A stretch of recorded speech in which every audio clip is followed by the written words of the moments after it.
as I've mentioned earlier, Fiona Lovatt.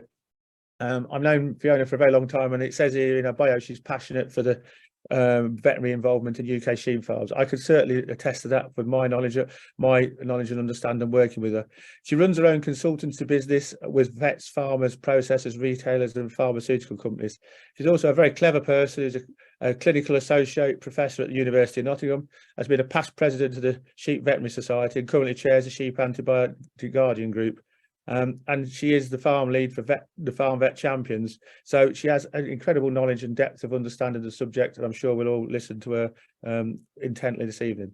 Alasdair, he's the head of vaccine and diagnostic development and is a director of research and innovation at the Moredun Research Institute.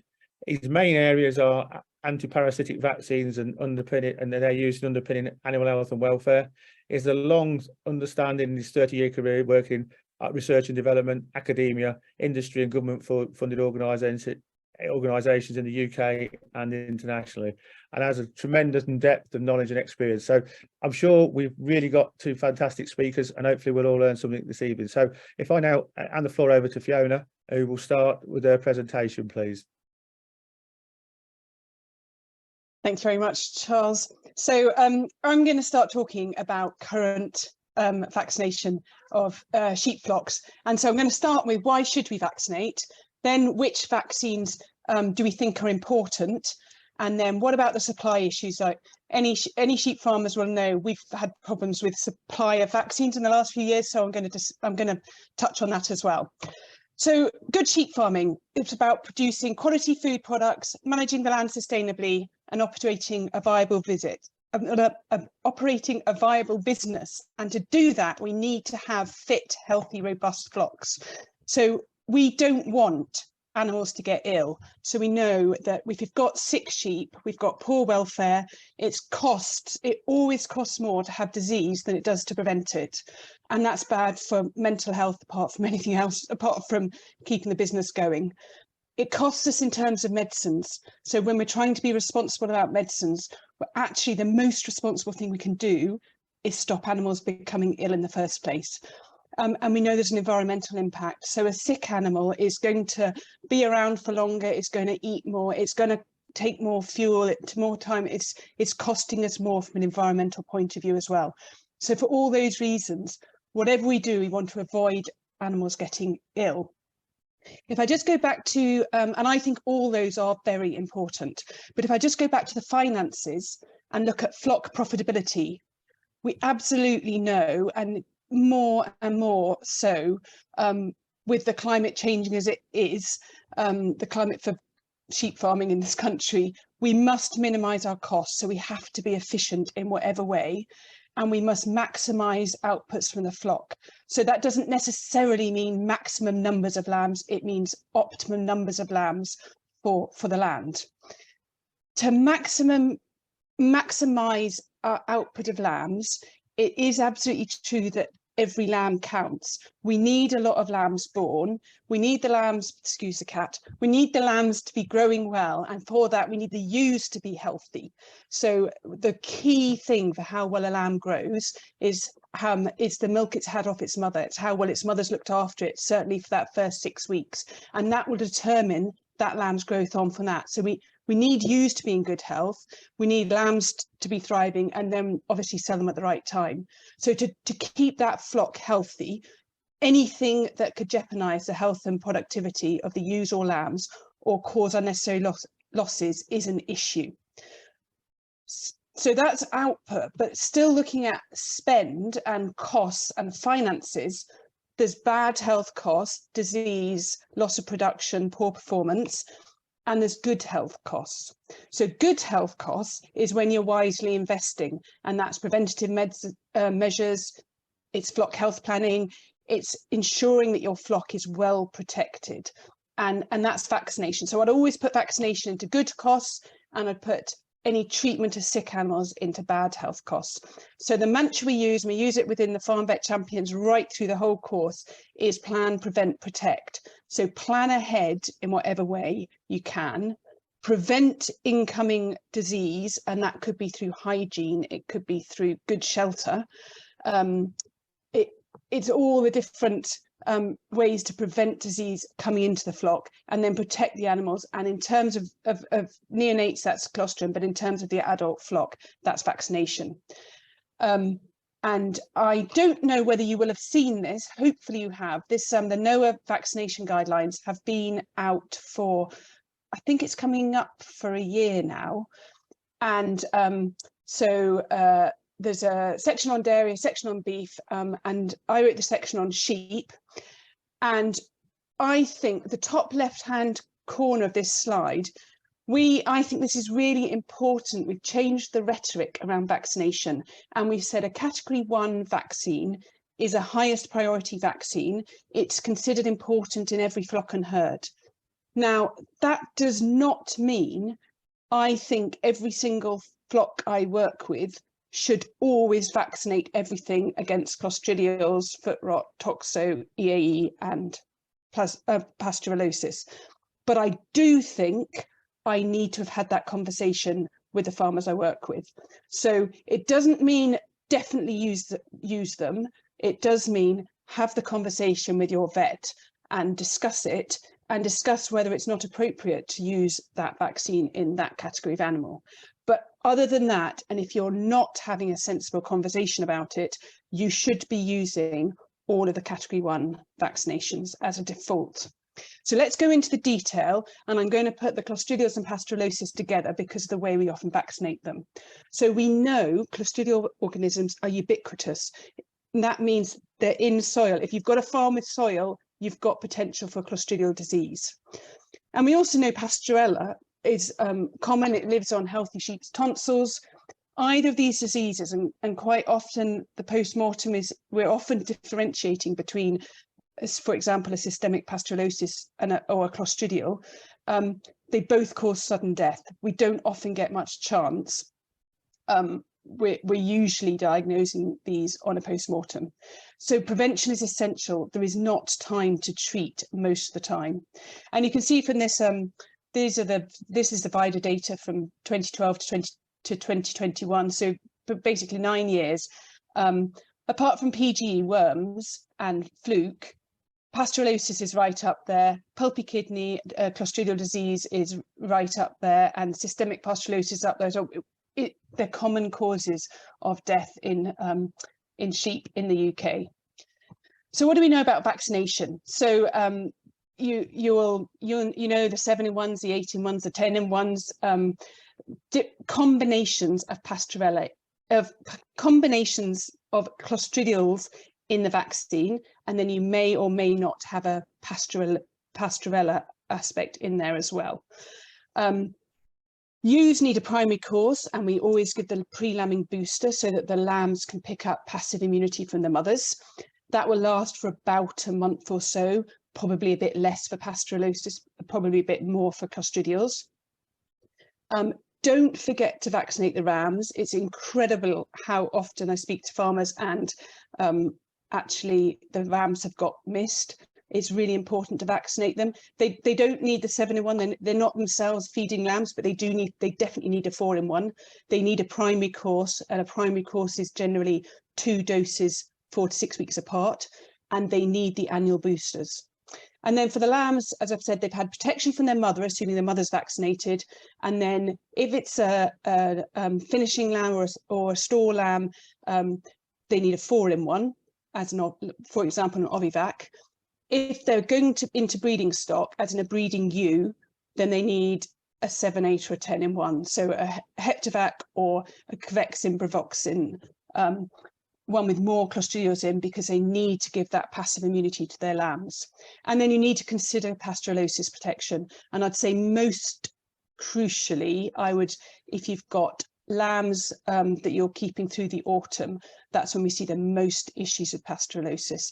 So we might vaccinate them earlier in the summer with 2 doses, and then some farms we're giving a 3rd pasteurellosis dose just before the peak, which is sort of October, November time, when it gets really wet and clarty. We're more likely to see pasteurellosis deaths, and we may give a 3rd Pasteurella dose. Now, supply. I promised you I'd tell you about supply. We have recently had significant issues with supply. I've spoken to both the vets at Zoetis who make Covexin and also at MSD. We just in the last week or so, some Heptavac P and Ovivac have been recently made available. They're pretty small pack sizes. Apparently they came in and they've pretty much gone straight out.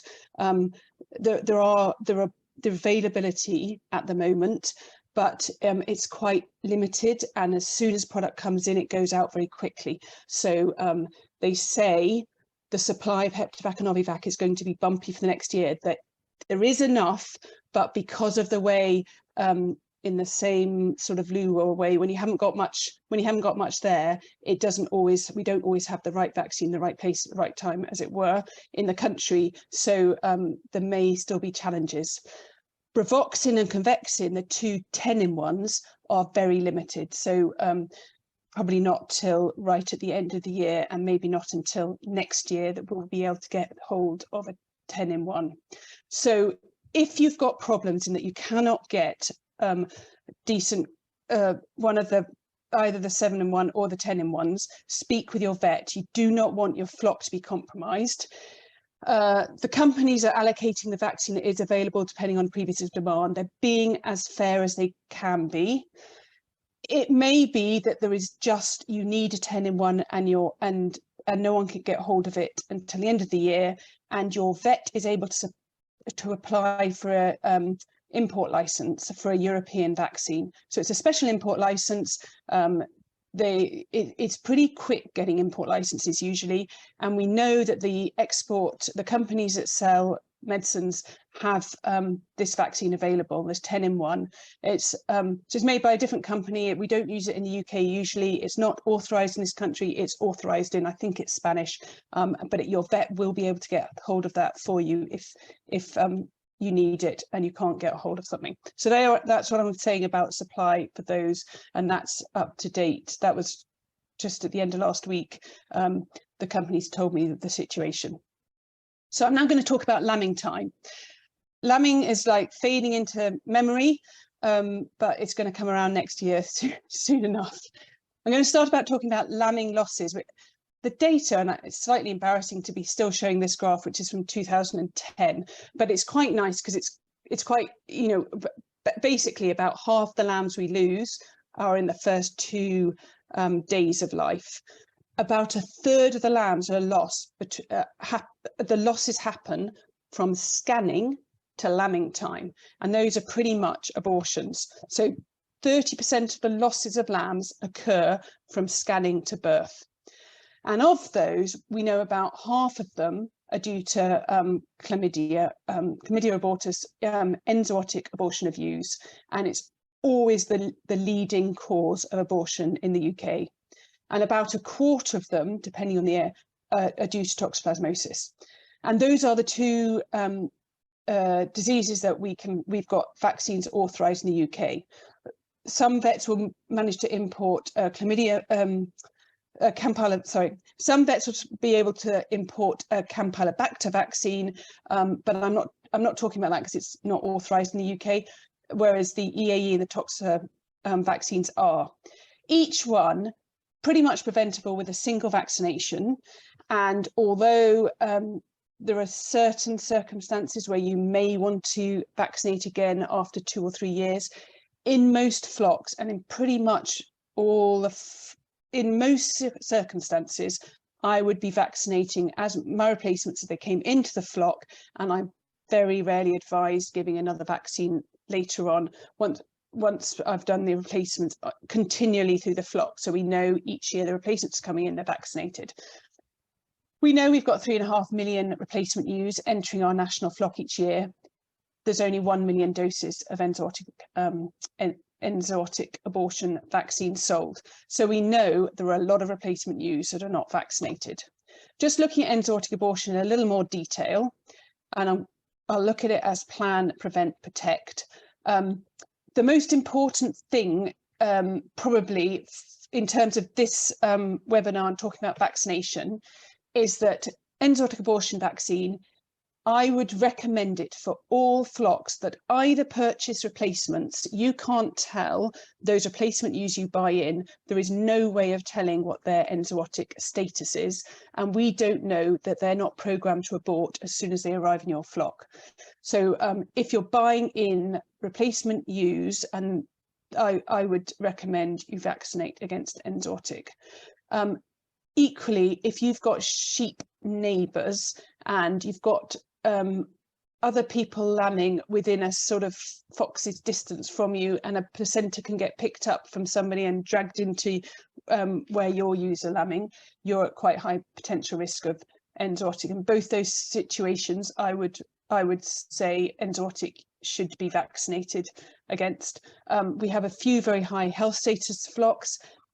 Arguably they're naive, so they are more at risk, but if you're maintaining a high health status and you don't want to vaccinate, then you've got to make sure your biosecurity is really good.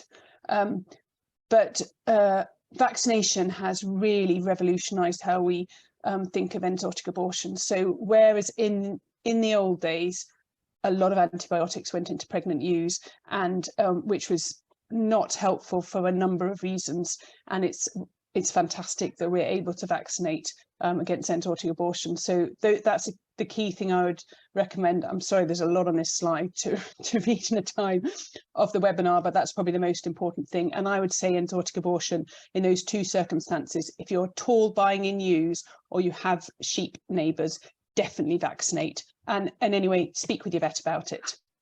In terms of toxoplasmosis, this is a graph that was published. It was work done via the Moredun, I think Alasdair will correct me here. So it was looking at 3,500 bloods that they collected for brucella surveillance, and they looked at the seroprevalence of toxo, so whether these ewes had been exposed to toxoplasmosis. And the most notable thing about this graph is that in a ewe that's less than 1 year old, 20% of them have been exposed to toxo.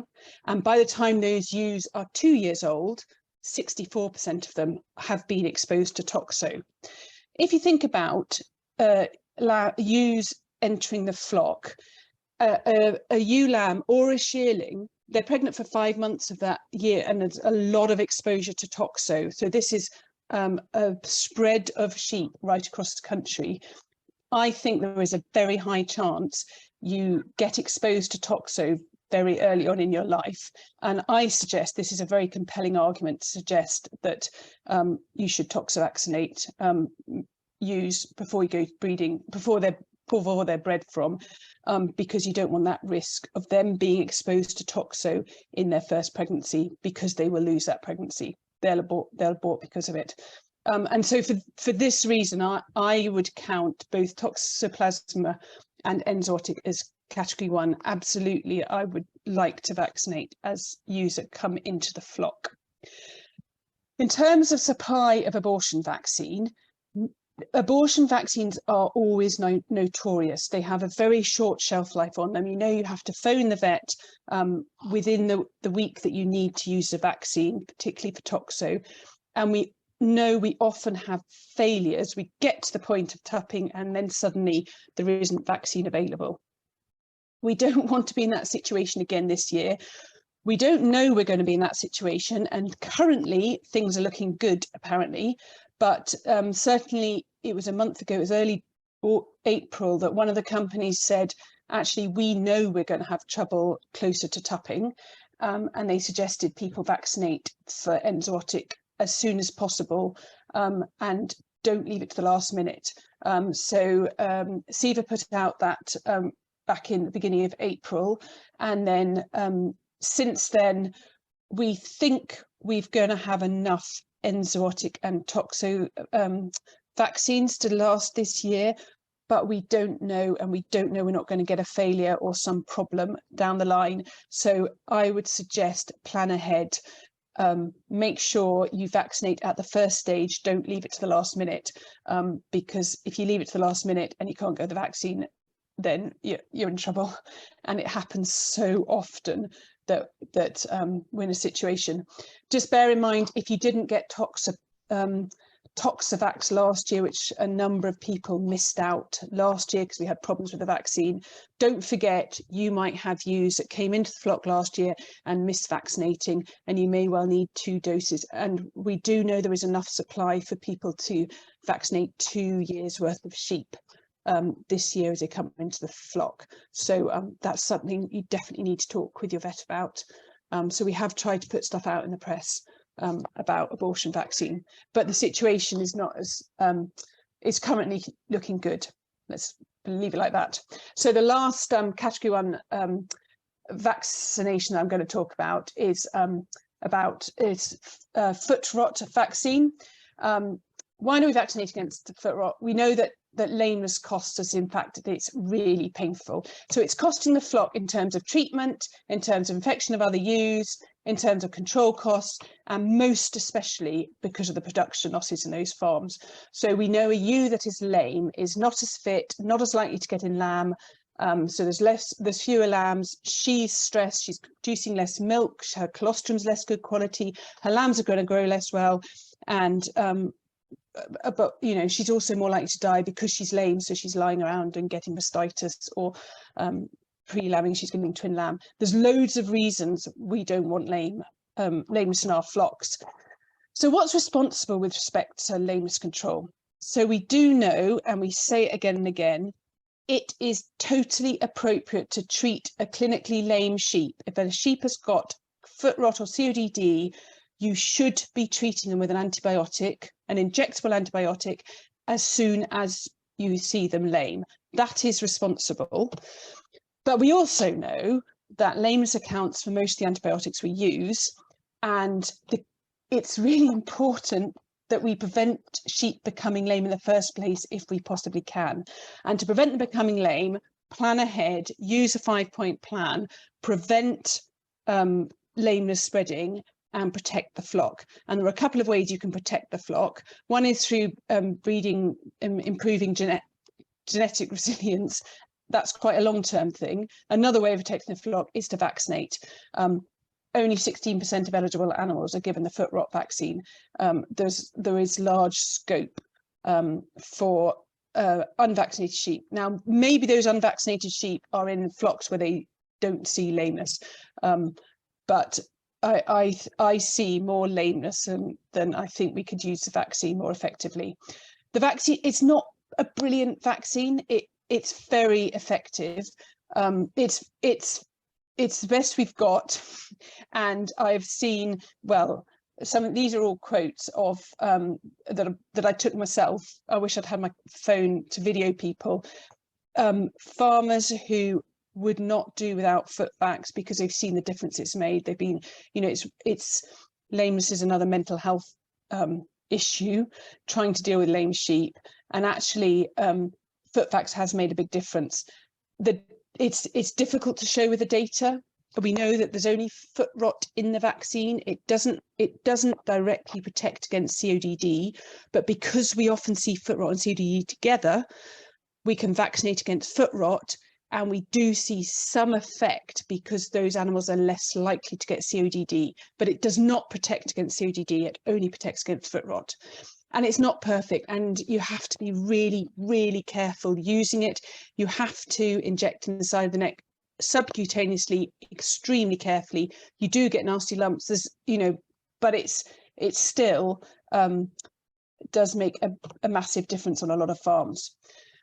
What the evidence is showing us in terms of foot rot vaccination is that the farmers who don't vaccinate, they're looking at it as a reactive tool, and they're basically saying, I will vaccinate when it gets really bad. And when they're asked to plot how bad, they're generally saying, I'm going to wait until 19% of my flock, that's the average figure, 19% of my flock are lame, and then I will think about using foot vax.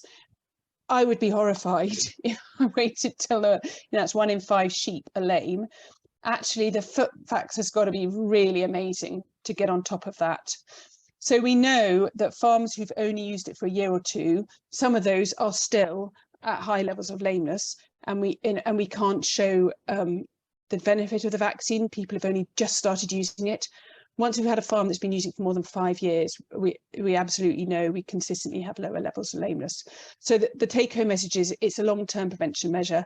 Don't just use it as a reaction to high levels of lameness. You've got to use the other things, the 5-point plan. And I would suggest if your lameness is above 2%, you've definitely got a cost-benefit argument to say vaccination is worth doing. So just pretty much at the end now, just the supply issue for foot rot vaccine. It was problematic last year. This year, as far as we know, and at the moment, there is sufficient foot vax, and they don't foresee there being any issues going forward. So I'm just going to summarise the supply issue situation at the moment, as I understand it, as the companies have told me. We're pretty much okay for foot rot vaccine as far as we know. We're pretty much okay with abortion vaccines, but do plan ahead, catch up with any ewes that missed out last year, and make sure you vaccinate as soon as you can, rather than at the last minute, which is 4 weeks before tupping. Clostridium pastorella vaccines, the supply is improving, but it's not great. And if you need to use a 10-in-1 Clostridial, it's not available this year. Speak to your vet and either import something or speak to your vet about what a good alternative will be. That's, you know, it's so frustrating. I totally get that. If you know you need to vaccinate and you can't get hold of it, we are, well, as far as I understand, everyone is doing what they can, and we realise it's difficult.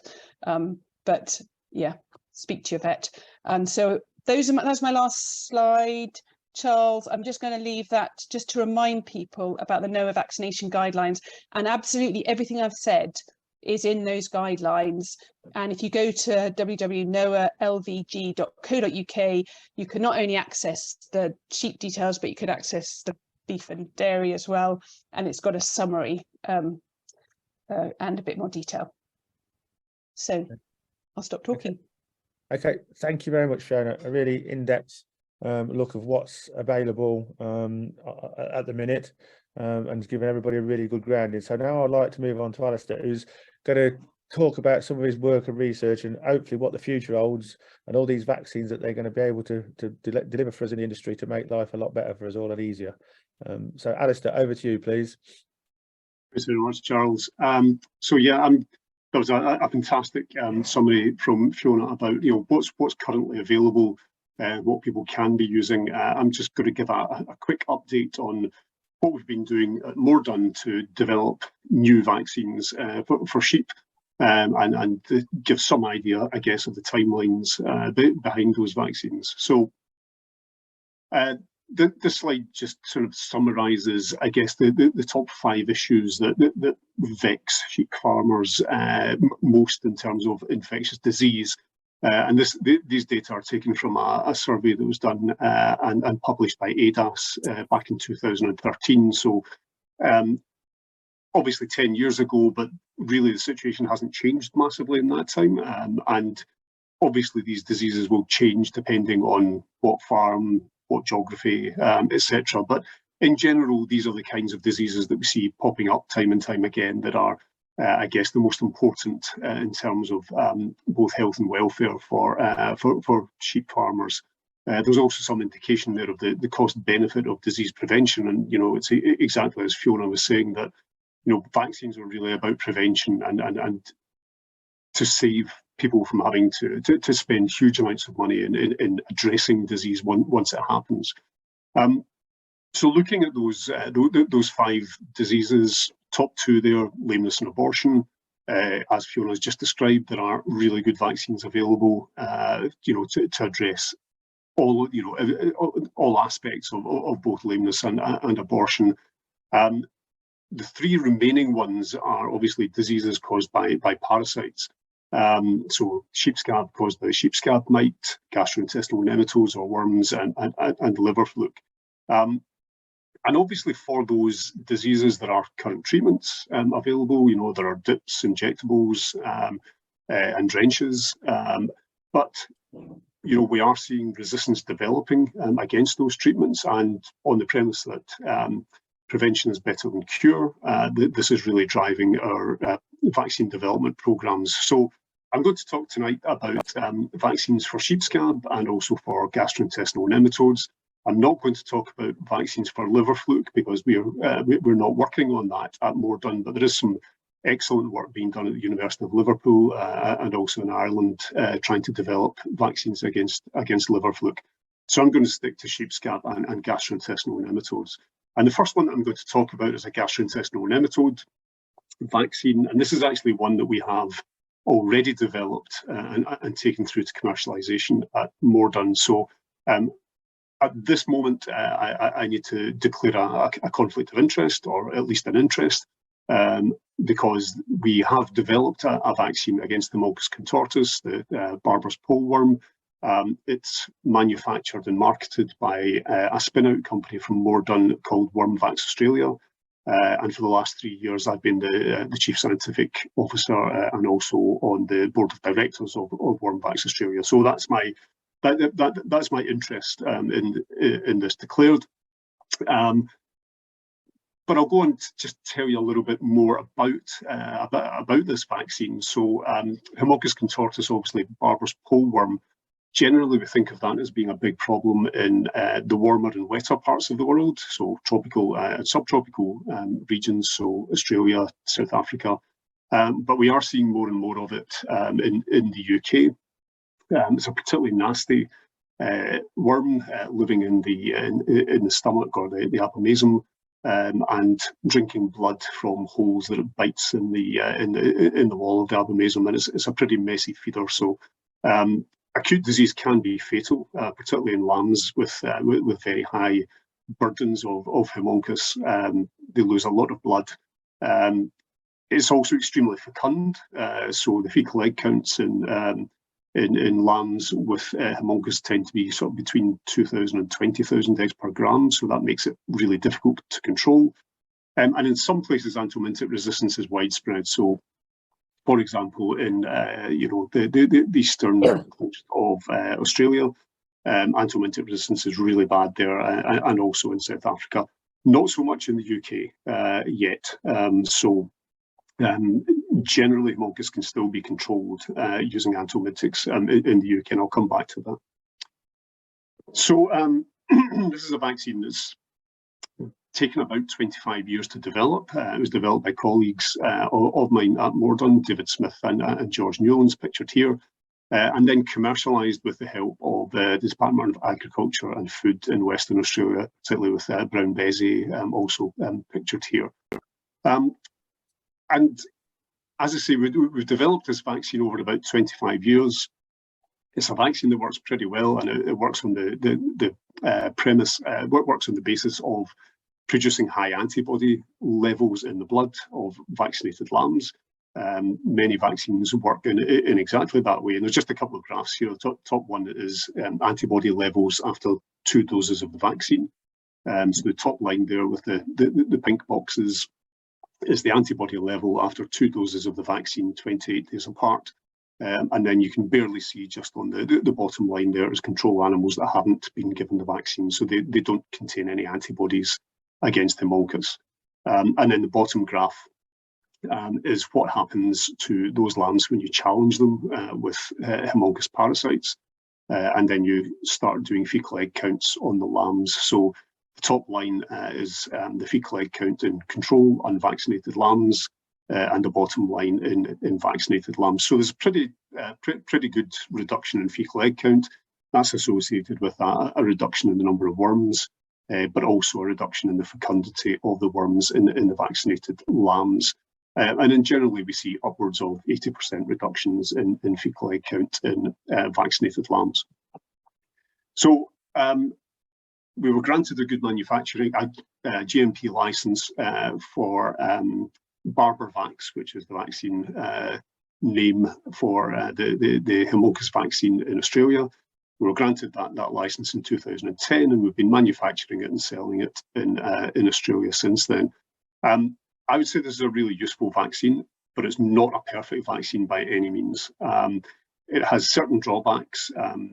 The main one being that the vaccine has to be given at regular intervals during the season in which haemoccus is a problem. So Animals have to be given 3 doses of the vaccine to prime the immune system, and then they need to be given the vaccine every 3 to 4 weeks after that, all through the Haemonchus challenge season. So it's by no means a perfect vaccine, but it's very helpful in areas where there are no other methods to control Haemonchus. So, for example, in places on the east coast of Australia, places in South Africa.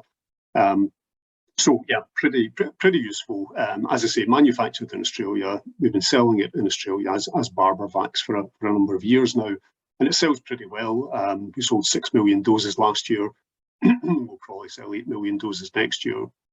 It sells well in South Africa, where we market it as Wiravax.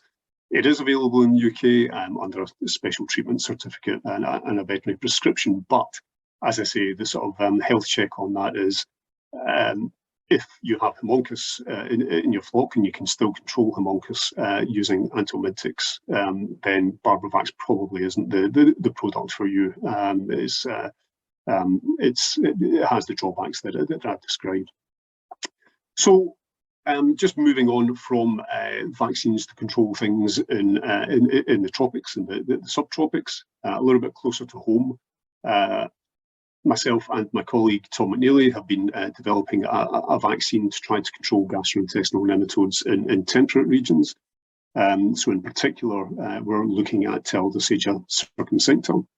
So Teledossagia circumcincta, or the brown stomach worm, is the main threat in terms of gastrointestinal nematodes in many places in temperate regions, particularly in the UK. Causes a parasitic gastroenteritis. Again, this is a worm that lives in the abomasum, causes inflammation. It doesn't actually drink blood in the abomasum, so it's different from Haemonchus in that way. But it does cause a lot of inflammation in the abomasum, resulting in weight loss, diarrhea, and in really extreme circumstances, death, particularly in lambs. We're also seeing quite a lot of anthelmintic resistance against Teledossagia in the UK against most of the available actives. So for the last 10 years or so, we have been trying to develop a vaccine to control Teledossagia, and these are the results of 6 different vaccine trials with a vaccine that we have developed. This is a very different vaccine to the Haemonchus vaccine.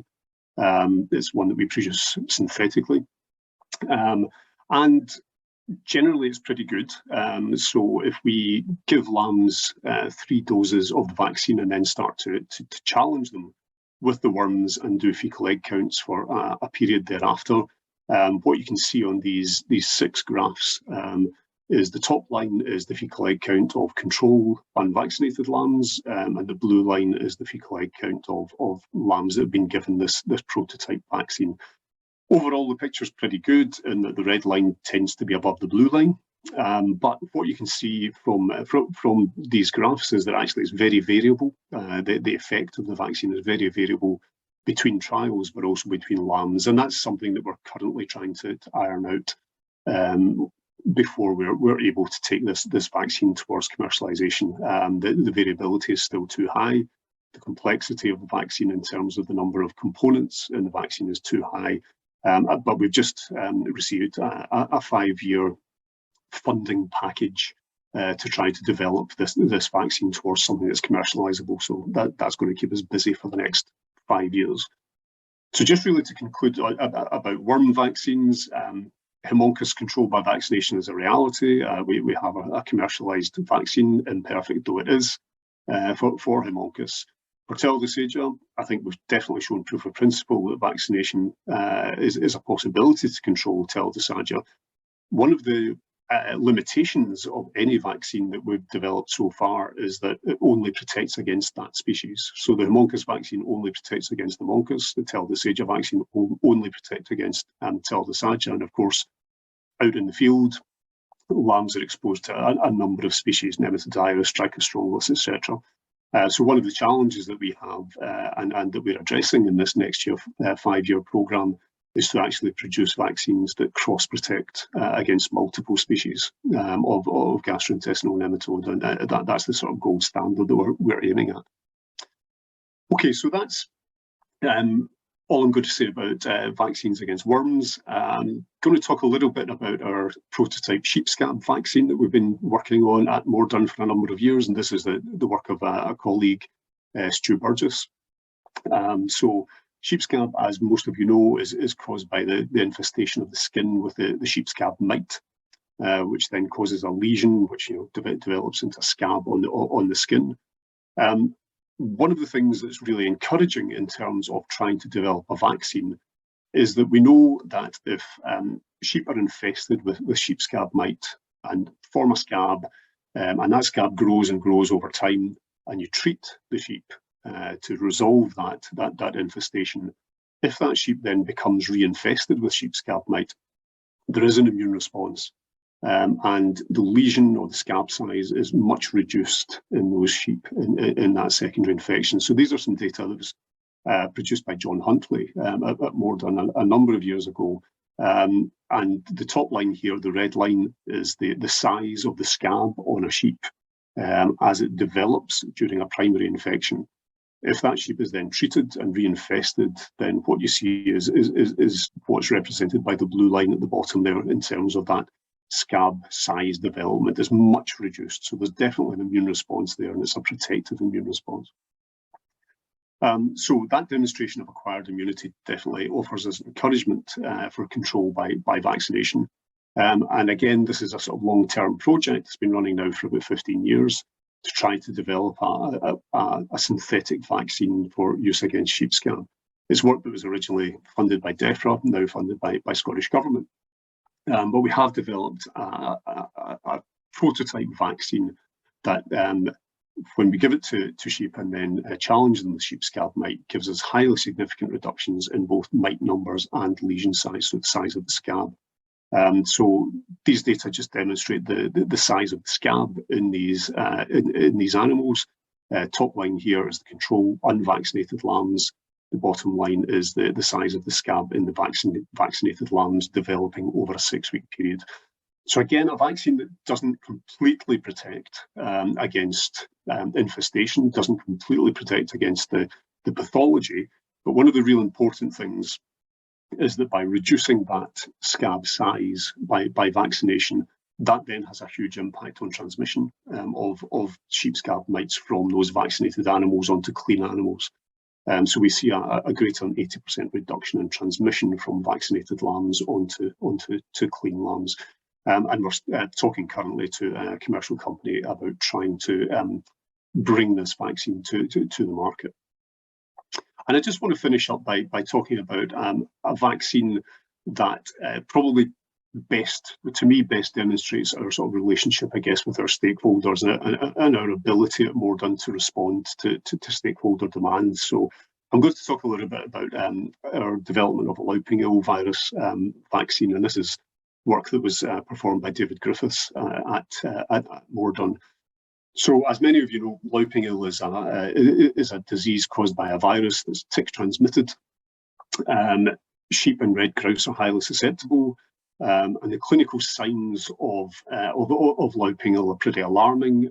They tend to involve the central nervous system, where there's muscle tremors, ataxia, paralysis, convulsions. It's a pretty nasty disease, and we're seeing increasing cases of this in tick-infested areas. At Moredun, we actually developed a louping ill vaccine back in the 1930s. This was a fairly pioneering piece of work, I guess, in that it's for, the virus was, well, the cause of the disease was identified as being a virus, but it was also identified as being a virus that was transmitted by ticks.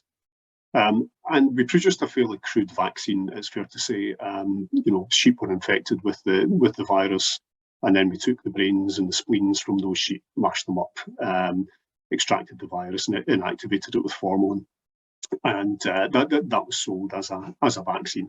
And it worked very well, but obviously that's not an ideal production system. So in the 1960s, it was replaced with a cell culture derived vaccine where the virus was grown up in cells in the lab, isolated and then inactivated. And we licensed that technology to a vaccine company. And they produced that vaccine until 2017, when it was withdrawn. And since the withdrawal of that vaccine, there's been a real clamour, I think, from the sheep industry, particularly, in those areas that are affected by low ping ill, for a replacement for that vaccine. So that's something that David and his team have been working on over the last few years. And recently, that team have been testing 2 different vaccines that they've developed against low ping ill. The first is a viral vectored vaccine. So I guess that, if you imagine the COVID-19 vaccine that was produced by AstraZeneca, so it's technology that's based around that type of system. And the second one's a much more simple vaccine. It's just a straightforward synthetic protein that represents one of the proteins on the surface of the low ping ill virus. And we've tested both of those vaccines recently at Moredun.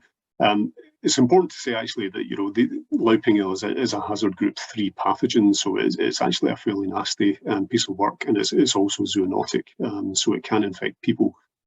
So we perform all of this work in our high security unit at Moredun. We're one of the very few places that we're actually able to do that. And there's a picture there of the team all sort of suited up and gloved up, ready to go into action, which is pretty challenging to be handling vaccine and handling sheep under those circumstances. So I take my hat off to them.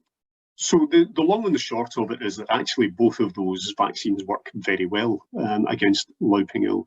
They both completely negate any symptoms in terms of temperatures. They completely obliterated the blood vessel inflammation that's seen in the non-vaccinated animals. We see no nerve cell death, and we see no vaccine in the no virus in the neurological tissue of vaccinated animals. So it's worked really, really well, and we're very pleased that we've now developed this prototype vaccine to replace the one that was withdrawn.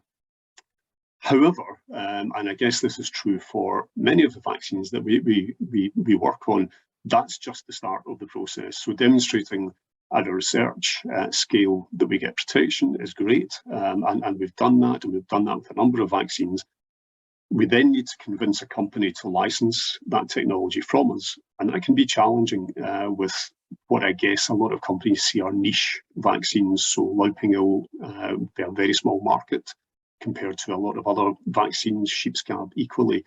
So it's challenging to get a commercial company to take these vaccines on. It's expensive, I guess, for them to take that through the entire process of scale up, final formulation, safety and efficacy tests, the registration, up to final commercial release. But we are speaking to commercial companies, and we're trying to convince them to take these vaccines on, to take them through to a commercial reality. So this is my very last slide, and I guess it's very much reinforcing a lot of what Fiona has said earlier. Vaccines are fantastic. They're almost always the most cost-effective way to prevent disease and to deal with disease in a flock, but they're not standalone interventions. They're a method of disease control that has to be integrated with a multitude of other elements in your disease control program. So there's no point in giving excellent vaccines to animals that have poor nutrition, because they won't be able to develop the proper immune response. Breed selection is important. Housing design is important. Again, there's limited value in, for example, giving calves vaccines that prevent pneumonia and then putting them in inappropriate housing. Management biosecurity is huge. If disease does occur, diagnosis of that disease and the appropriate use of chemotherapeutics, all of these things sort of build into disease control. Vaccines are an excellent addition to that, but they're not a standalone. So that's all from me. Thanks very much. Okay, thank you very much, Alasdair. Really interesting presentation there, and giving us an insight into the future and the possibilities. We are getting tight for time, but I will use chairman's prerogative and allow us to run over for a few minutes due to my tardiness and being late starting. So again, massive apologies for that. But we've had a few questions come in the answer thing. The first one, I think, will just is just to follow on from Alasdair's credentials, when will the sheep scab vaccine be commercially available? Any idea about that at all? Yeah, I mean, it's really hard to say because at the moment we don't have a commercial partner to whom we have licensed the technology to produce the sheep scab vaccine. Once we do, that will rely on the funding that the commercial partner puts towards that, and also whether or not we can register that vaccine as a limited market authorization. So we used to be able to register these kinds of vaccine as minor use, minor species, mums vaccines, and that means that they need a slightly reduced portfolio in terms of their safety and efficacy portfolio to become registered. We can no longer do that because that was a European Union pathway. So we're now looking at putting vaccines like that through a limited market authorization pathway, and that pathway isn't currently clear through the Veterinary Medicines Directorate. So there are a number of kind of obstacles in the way for registering these kinds of vaccines. If we got an interested commercial partner who was willing to take the product through registration, it would be 5 to 7 years. Okay, thank you very much. Hopefully it'll come and make our life a lot easier. There's a question and some related chat actually in the chat about the use of foot vax and some animals becoming lame within a couple of weeks of being vaccinated, even after a second or third booster. And there's 1 or 2 comments about that. So Fiona, have you had any experience with people who are using foot vax, and how long does it take to provide protection? And is it anecdotal feedback that it just seems to be a problem immediately after you've introduced it? No, the foot vaccine is in an oil adjuvant, and you will get lumps from it, and the lumps on the data sheet they'll talk about, they will last for up to 10 weeks. So it causes, and that's if it's vaccinated carefully subcutaneously, you can still get lumps. We have had some cases where sheep have not. It's just a vaccine that you need to be really careful with. You must go under the skin. You must make sure the sheep are dry. Just take extra time to do it, and do expect there will be lumps in some animals. They're worse the first time they're vaccinated, but still we see them right through, and that's why some people won't vaccinate show sheep. But yeah, be really careful under the skin and low down, 2 to 3 inches down the side of the neck, nowhere up near the top of the neck or the spinal cord. There have been issues. Yeah. In terms of lameness, I suppose they're in pain, and if it goes anywhere deep in, then they're in pain once they've been vaccinated. So you do have to be cautious. Okay, all right, thank you for that. One question again, I don't know to either of you: would vaccine supply problems reduced if manufacturers made their products available in smaller pack sizes, maybe 10 doses rather than 100 doses, so that wastage could be significantly reduced? And the question is, would it lead to higher uptakes and cost of sheep could be lower? I'm not convinced about that last comment. I don't know if it'd be lower because it would cost so much. Yeah. You'd probably end up paying the same for 10. But again, what do you think, Fiona? I think, I mean, in practice, we used to find it more with goat owners and very small numbers of animals, and we used to get them together and suggest they vaccinated on the same day, and but I don't know, we would love there to be smaller bottles of antibiotics, certainly to make sure we don't have that wastage or throwing product away, but I am not commercially that has got to be a pharmaceutical company. I'm quite sure there will be reasons why they put them in the pack sizes they do. Yeah, I think, I mean, I could probably only really answer from the point of view of Barbervax. I'm not sure what the supply issues are around, the other vaccines, but certainly from our perspective with Barbavax, it would cost a lot more to produce multiple small units, and the supply issues that we have seen aren't really around bottles and bottle sizes. It's around multiple things in the vaccine production process, filters and sterile bags, etc. So the actual pack size wouldn't really affect the supply issues for us for that product. And in fact, we tend to see farmers asking for larger pack sizes. We sell in 250 ml or 250 dose bottles, and we tend to actually see producers asking if we could produce them in 500 dose bottles instead. Yeah. Okay. Another question: is there any chance of a better vaccine or any vaccine to help prevent mastitis?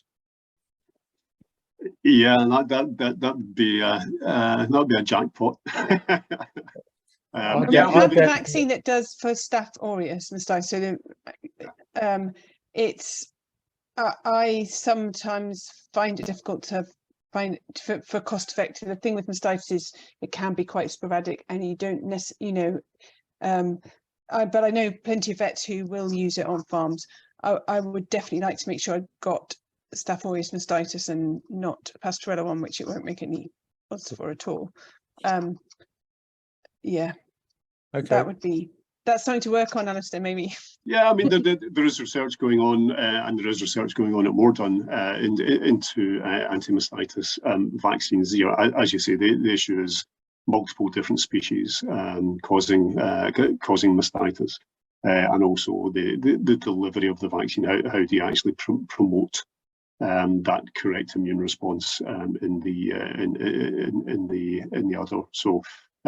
Yeah, it's a challenging one, but it's something that there's a huge amount of interest in worldwide, because it would be extremely lucrative to any company that did come up with something that was a universally applicable anti-mastitis vaccine. Okay, very good, thank you. Would sheep scab vaccine negate the requirement for OP dipping? The one that we have produced at the moment, it would be very unlikely that it would remove the requirement for any other treatment, because, as I said, it's not a sterile vaccine. Okay, so sheep, even if they're vaccinated and produce a really good immune response, will still have some sheep scab mites on them. It is likely to hugely increase the welfare of those animals, and it's going to greatly impact the transmission of the disease, but there will always still be animals for which you would need to use an antiparasitic treatment, whether it's an OP dip or an injectable, an ML injectable to control the disease. So yeah, it's not a standalone product to reduce the use of anything else or replace. Alasdair, I need to ask a question now.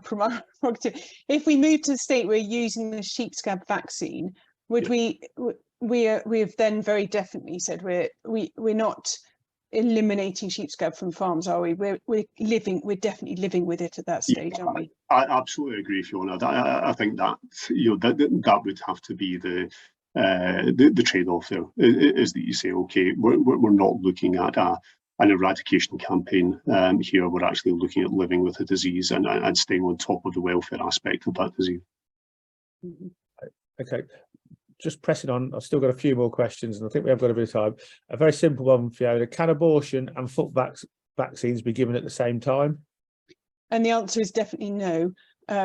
So abortion, so we know the license is okay for the two abortion vaccines, enzootic and toxoid, given at the same time in two different parts of the sheep, but foot vax, definitely I would leave it 2 weeks between, and I would not do anything else with foot vax. Although if you've got clinical disease in the flock, you can use an antibiotic to help in your control, and that will not affect the foot vaccine. It will, you don't want to be generally using things at the same time.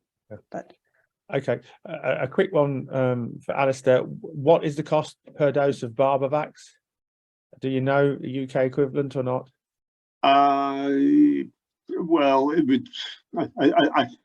I don't know how much the importers of Barbavax sell it for in the UK, but yeah, in Australia, it's going to be the equivalent of about £1 a dose. Okay, fair enough. Thank you very much for that. Anything in the pipeline, re-vaccines for any of the iceberg diseases? The reason the iceberg diseases are really challenging is because things like my division that it's affecting, Alasdair can probably talk about this better than me, that the immune system, that we're never, I don't think, that you will correct me, going to get a vaccine for MIDI because of the way yeah, they're really challenging, a number of the iceberg diseases, because yeah, the actual mechanism of the virus replication inside the body, and the immune suppression that's associated with those diseases makes them really challenging to address by vaccination. It doesn't mean we shouldn't do it. It doesn't mean we shouldn't try, but certainly, yeah, things like OPA and mydivisional, we are not currently attempting to develop any vaccine program for. But on the good side, there's definitely a vaccine against Johne's disease, and that works effectively. And also, we can import a vaccine against CLA. We quite often import Glanvac. So yeah, it's kind of two ways. So some is the answer to that question then. I have two more questions. I'd like to get them both in. The first one's a very specific one, and I think for you, Fiona, we had to use Ovivac pre-lambing this year. Will 2 doses of Heptavac be needed next year, or will 1 be sufficient? I'm afraid you've got to use 2. So the important thing about Heptavac is the elements in there that are not so much for the ewe, but for her to give passive immunity to her lambs, and you need to prime the animals. So you'll need to give the primary course of Heptavac next year for your breeding ewes. Yeah. Okay, and I think the final question, this is, I think, aimed at Alasdair. We've had a focus on parasitical and bacterial diseases. However, how is the landscape for emerging diseases looking in terms of vaccine development and research, considering environmental changes, vector ecology, immigration of animals from Africa and Asian and African countries towards Europe, example PPR virus? Anything you can add there, Alasdair? Yeah, there's there are vaccine programs for a number of these emerging diseases. I guess also, against exotic diseases. At Moredun, we don't work specifically on exotic diseases, but yeah, we do have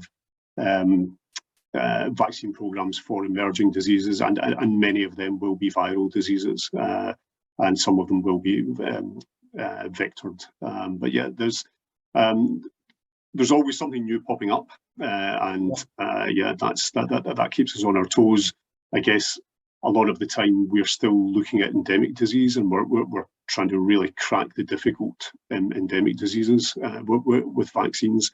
One of the really interesting developments, I guess, from what we've learned from COVID-19 is how to rapidly develop new vaccines, and how to take vaccine platforms like the RNA vaccines and the viral vectored vaccines and make new vaccines very quickly, using that as a basis for vaccine delivery. So if there has something good come out of the COVID-19 pandemic, then it's a lot of the research that went alongside it has really driven vaccine technologies very hard, and that's beginning to emerge in the veterinary sphere as well. Okay, look, so thank you. That's all the questions that we've got. We've slightly overrun, but not too far. I didn't want to draw it to conclusion because I thought there was some really good questions, and the dialogue and the answers, and I think they've proven useful to people. On behalf of everybody here present, it just remains for me to thank Alasdair and Fiona for giving up their time and giving us 2 excellent presentations, and really introducing different thought processes into it. I think the major message for tonight is prevention is better than cure, and by the strategic use of vaccines, we can help drive disease resistance and improve the health and welfare of our sheep flocks. So that's really there. And I think the other overwhelming message from Alasdair's presentation is that research is ongoing. Hopefully technology will improve and we will be able to increase the tools in our armoury moving forward as an industry.